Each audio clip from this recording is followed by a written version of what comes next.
Sullivan, 681 Podcast. Brad, you just mentioned your relationship with Mike Burns. Can you talk a little bit more about that and how much of a factor it played into your decision to come here? The only factor that I had is Mike's very honest and trustworthy. When you're going into jobs, and I know this, that he would not hire me because we were friends. He would hire me because he felt that I could do a job.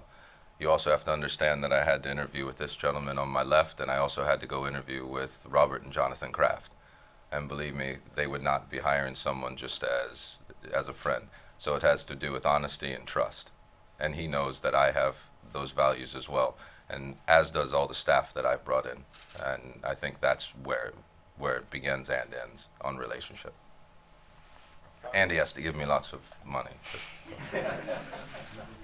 Brad was one of my first calls, and he said it, and not as a friend, but I've played with Brad. I followed Brad's career. I knew he was he wants to be a coach and has been a coach, and towards the end of his career he was playing and coaching, UEFA Pro license, under-19 national team. But Brad Friedel's not the only ex-national team mate of mine that I interviewed for the position. And you know, there's been some criticism out there that I've hired a friend. I want to address this head on.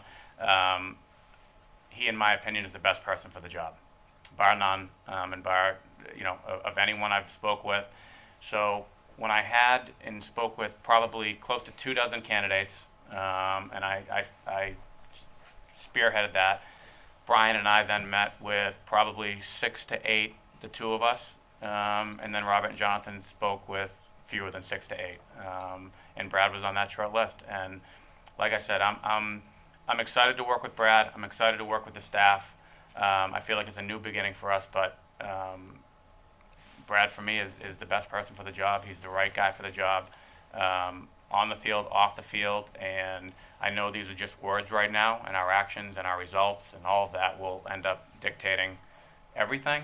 But I feel extremely fortunate that Brad is on board. You know, frankly, Brad was at the top of the list for Michael, the top of the list for me, and the top of the list for Robert and Jonathan. So in the end, it made it a very easy decision for the club.